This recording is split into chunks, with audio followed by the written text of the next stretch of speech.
right, guys, we got to talk about this open signal thing. It's got like so many different categories and bits and pieces for us to tear apart. Key findings from the open signal report. I got a great panel here with me to discuss this. All right, so first of the key findings, T-Mobile users have 2.5 times faster download speeds than their AT&T peers and 3 times faster than those on Verizon. Keep in mind, this is not root metrics. This is open signal. Open signal is not it's not a firm that does its own testing. It's a firm that collects data points from crowdsource data collection.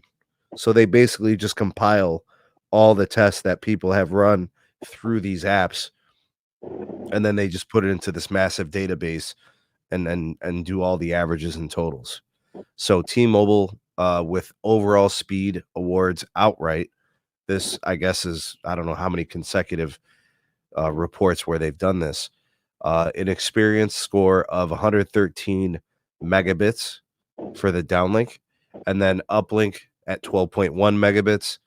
They increase their winning margins over both AT&T and Verizon for both metrics. I'm not the person to ask about this. I live in a market where this is not true. I'm not the person that's going to comment on this particular take. This is just their data, right? So are we as a panel concerned that this data from open signal doesn't show us that C-band is making a difference? Because root metrics sure showed us that, right? We saw data showing that things were starting to change. Open signal is telling us a different story. C-band has made no impact because they're saying that T-Mobile has widened their lead in downlink and uplink speed. B, do you have anything to kind of question or kind of second guesses on these results from open signal? Yeah, I mean, it's not scientific testing. I don't trust it very much. It also depends on how you want to spin it. There have been publications that have cited this very same open signal report to be able to come to the conclusion that AT&T and Verizon are closing the gap. So it just depends on which news article you decide to click on. But that's the reason, why I personally don't put a huge amount of stock in open signal. They're pretty much testing or compiling data based on speed test results, and that's really it. I mean, it's not scientific. It's not phone to phone. It's not location to location. It's just plots on a scatter map, and this is what they all came up with. Let's add it up and divide it by the sum. I mean, I don't want to say it's worthless. Right. I would agree. I wouldn't say it's worthless. Yeah, it's not worthless. I mean, there's value in the data, but I call to task the overall accuracy of it, because when you look at the root metrics data, T-Mobile doesn't win in almost any of the major mid-major markets. It's almost all Verizon, some AT&T. Once again, I think you had the first half of last year, AT&T won the nation again as far as the state testing is concerned. So tell me how T-Mobile is doing so great, but in the scientific testing, they don't win on there anywhere. It doesn't make sense to me. I have a hard time putting so much stock into open signal. It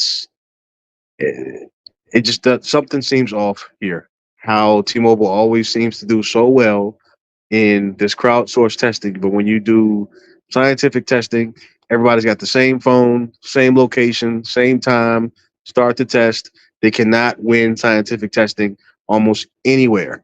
They continue to get get themselves destroyed.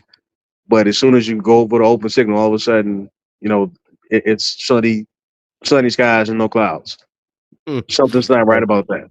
The data, it's interesting because of the nature of the way that they do collect the data versus the root metrics testing.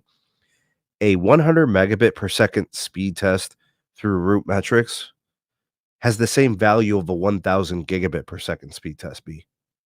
It's like once you reach a certain speed threshold, the extra speed doesn't mean anything, right? It's just you just don't want a throttled, choked out network. You don't want a 1 megabit speed test. You don't want that to impact the usage of the phone, which I think that's what root metrics is about. It's about usage, where you got calling, you got texting, You got some reliability metrics, you got accessibility and latency. This is really just looking at download speeds, right? So I think that's where part of this distinguishing is, between the two types of data and tests. So really quickly on that one, there was an article that I hope everybody gets a chance to read from The Verge a while back called this new protocol called L4S. Basically what it is this compression, right, that we have on YouTube videos or any, like Netflix, right? That really determines how fast you get the content that you really need, right? And then for websites, obviously how they're constructed, right? So what basically L4S is, and I'm trying to keep it as simple as possible. L4S just makes everything extremely smooth. And the way that it does it is that it prioritizes the different traffic that you're requesting, right? In the future, right, because Apple is experimenting with this, and I know Google is going to want to follow whatever standard is the best practice for the industry. The L4S standard basically makes everything an instant load. So speed is irrelevant at that point because we all know in this podcast, right, speed equates to capacity, does not equate to a better performing network. Just at that particular moment, there's more capacity, right? Now, with that L4S standard, right, if it works as it is intended and how it's working right now in the testing that they're seeing, is that anytime you load a website or you download a YouTube video right to your phone, right, through the app, it's just instant load. Instant load. So I can't wait for more companies, right, to be testing this. I know Comcast is one of those ISPs that is already testing this a lot in a much more bigger threshold. The way that they described it in the article was certain gateways of theirs have already enabled the L4S protocol. So if your device has L4S, your gateway has L4S, and then your content that you're trying to get from the server has L4S, right, in their server management. If every single part of the chain has it, you'll experience a totally different internet experience than we've had in the past. So, yeah, I mean, this open signal thing, completely irrelevant to me. Sure, in terms of capacity, T-Mobile has more capacity at the moment, but we all know, right? Verizon will have the most amount of capacity once everything is said and done, right? Right. It's just this report isn't indicating that currently. Right, exactly. It's they need more time to cook, just like Sneed tells you, right? It's cooking. It's cooking. All right, so Verizon did win all 3 5G experiential awards. That's not the first time. That's actually them defending that title. They had that in the previous report as well, which we all kind of looked at that and thought, well, that's crazy because they're nowhere near the speed lead in 5G, but they continue to thrive in 5G video experience, live video experience, and gaming experience. Although all U.S. national carriers did rate at excellent with a 58 or above, technically Verizon did win the 5G stuff. And we know that's T-Mobile's claim to fame. If you look at their branding, if you look at the marketing, the commercials, they emphasize all things 5G. 5G availability, 5G speeds, all those types of things, but it's not equating to a 5G experience that distinguishes them from anyone. Really, it seems to be Verizon. So I find that interesting that speed doesn't win you an experience award, which what do folks do with their phones is it's an experience. It's not a speed crown per se that you need. So I find that interesting. Additionally, T-Mobile surpasses the 200 meg milestone for 5G download speed, while Verizon increases its lead for 5G upload speed. The numbers here as follows. T-Mobile at 205 megabits per second.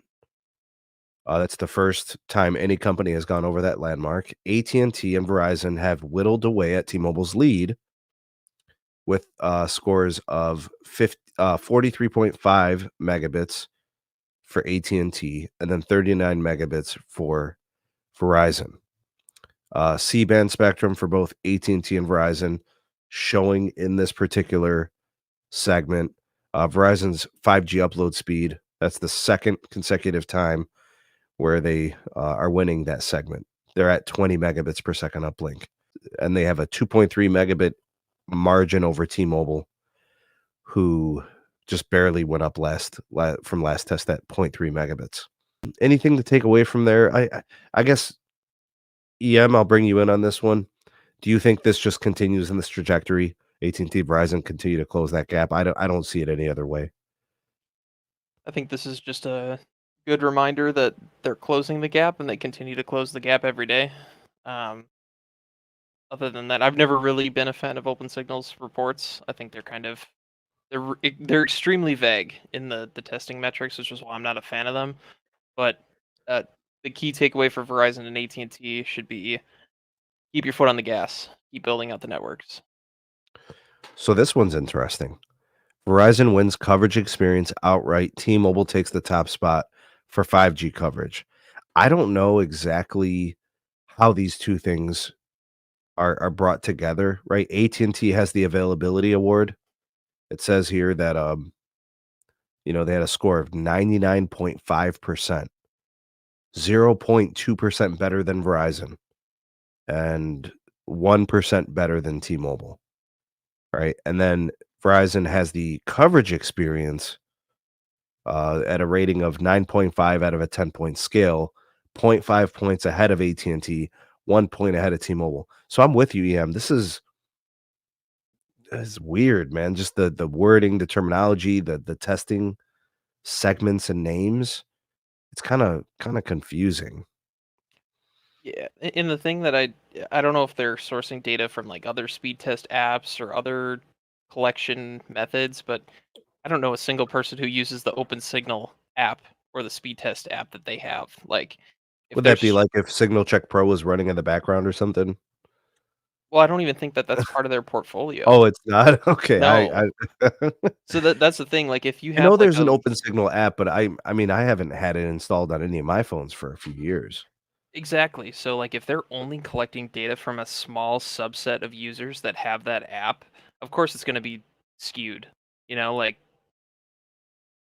when you're dependent on user collected data. This company bought Ookla, didn't they? No, Ookla bought Root. Ookla bought Root, that's what it is. Okay. All right. Yeah, I don't know. Nothing. They don't really offer anything to the conversation, just because I know a lot of people who can discredit their experience to what OpenSignal reports in their markets, and the fact that it's not scientific testing means it means little to nothing to the carriers that actually care about these types of reports. Well, carriers pay Root, right? This is just crowdsourced data, so there definitely is something to be said about that. So even the carriers value Root. They're willing to pay them to do that drive testing. T-Mobile won the Consistent Quality Award second consecutive time. It says here they scored 80.3%, 3.7% lead over Verizon, and looks like about a 4.3, 4.6% increase over AT&T. I'm trying to look here. What does it say? Measures download speed, upload speed, latency, jitter, packet loss, and time to the first byte of data. That's what they call consistency.